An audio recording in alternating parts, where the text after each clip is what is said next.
Okay, so remember a time in America when there was no cell phone, no internet, not even answering machines?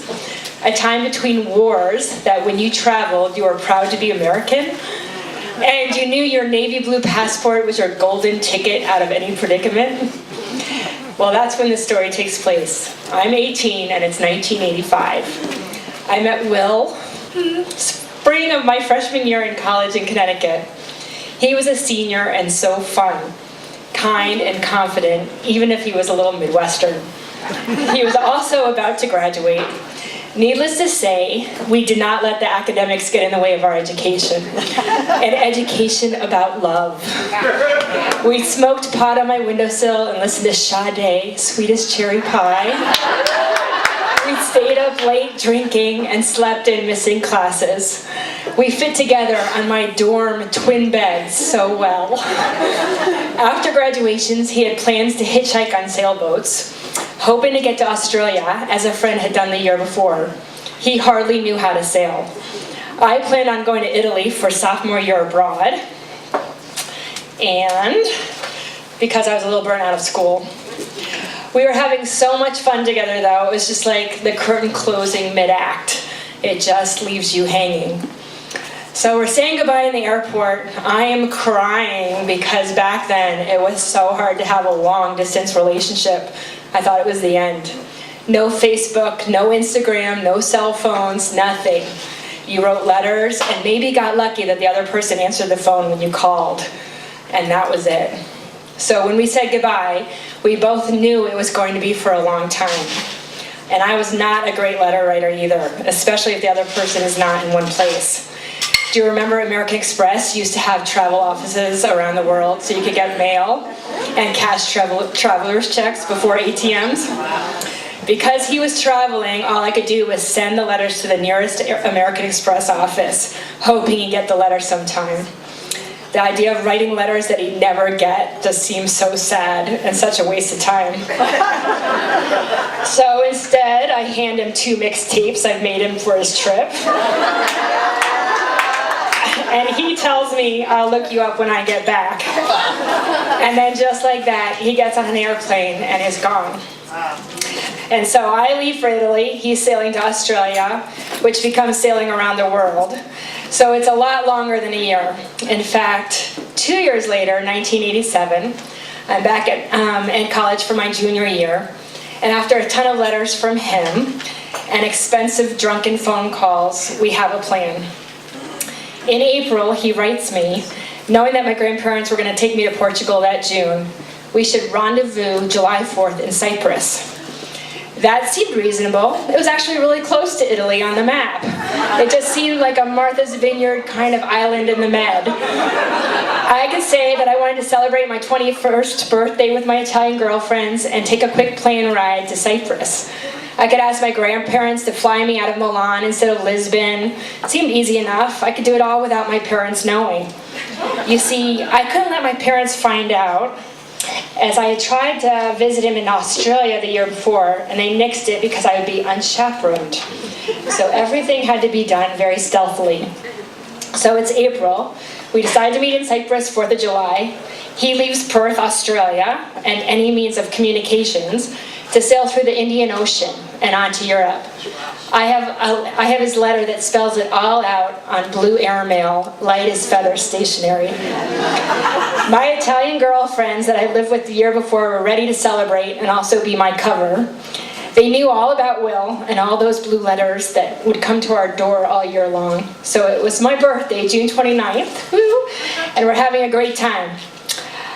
I call my parents from a payphone with a lot of lira, and tell them since I'm going to be out and about so much, don't worry, I'll call you. I'll check in with you.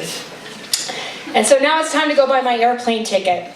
Remember, there's no internet. You had to get a paper ticket from a brick and mortar travel agent, and you couldn't really research ahead of time how much it was going to be. I had reserved $500 for my trip, and Italy was cheap back then. It was before the euro. And to my horror, one way to go the distance of a puddle jumper to Martha's Vineyard was going to be $450. So my choices sucked. 1, I don't buy the ticket and I return home. All I had to do was get to Milan and get on the flight, and I'm safe, and there's no problem. But we are so, so, so close to seeing each other, and I've missed him so much. Or 2, I buy a ticket, hope he's there, and hope he has enough money so we can buy ferry and train tickets to get back in time for my plane into Milan. If he wasn't there, I'm in deep trouble. I don't know what I was thinking. I don't remember that well, but there was no hesitation. I'll buy it and send word through the American Express office in Florence and just hope it'll all work out. I go to the American Express office, but it's closed for the American holiday, the 4th of July, in Italy. It never occurred to me that they'd be closed. So Will wouldn't know I was actually coming, since we hadn't communicated since April. I had $50 to my name and a one-way ticket to Cyprus in 1987. My friends thought I was crazy. And I was crazy, crazy in love. And I got on that plane without thinking. I didn't want to think. It was all just going to work out because love conquers all. I arrived in Cyprus, and the passport agent asked me my return flight number, which I don't have. He asked me the name of the hotel, which I don't have. And then he asked me how much money I'm carrying, which I lie and say I have $100.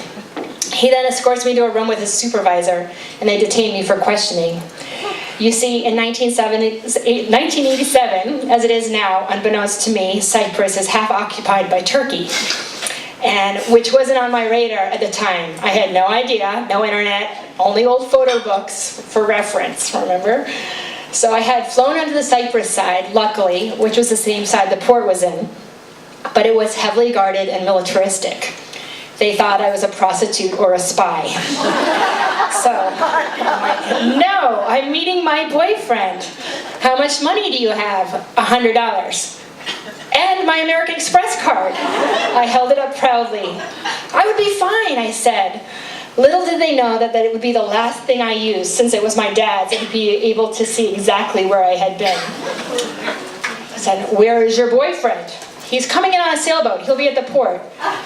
What's the name of his boat? I have a terrible memory. I knew he had told me in that April letter, but I didn't have it on me.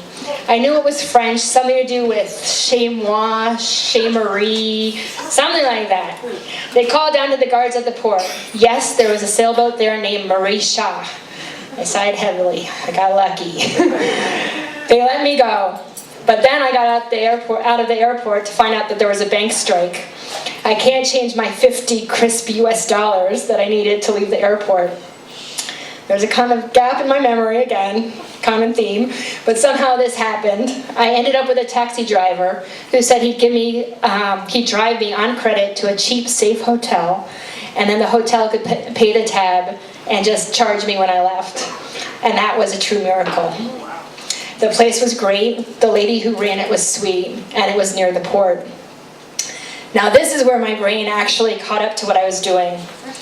What if he wasn't on that boat? What if I didn't find him tonight or tomorrow? What if he had left the port to travel the island, not realizing I was coming? And more importantly, what if we didn't like each other anymore? It's dusk. I head to the port. I start walking along the row of bars that line the water, because knowing Will, he'd be in a bar. It's Cyprus, so people are sitting outside on the sidewalk. I'm searching every face in anticipation, probably looking like a prostitute.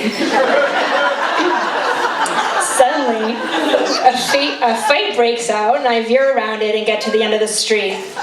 I start in on the next street away from the port, which is definitely more deserted, and at this point it's getting dark. After 2 years away, only 3 months together, I often wondered if I made him up. Did he really exist? Did we really exist? Then someone starts to follow me, so I head back to the main bar scene. And there he was. I must have gotten distracted by the fight because he was sitting right there with his crewmates and I had walked by. And he was there. He sees me, stands up and wraps his arms around me in the middle of Cyprus. Turks to the left of us, guns to the right, with my dad's American Express card in my pocket. Being in his arms was like coming home. The universe was definitely working for us. We spent the next week and a half together, loving each other, motorbiking around Greece, and then started making our way back to Italy. He gives me half his money for safekeeping, and I promptly get it stolen on a ferry. He says goodbye to me in Milan and survives the 2-day return trip to his boat with $5 left by sleeping in train stations and eating stale bread from garbage cans. He ends up sailing around the world and comes back my senior spring.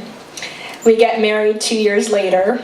Now it's been 29 years, 4 kids. 4 kids, 2 dogs, 3 cats, and lots of text messages. And we still remember what we found out then, that we were meant to be together.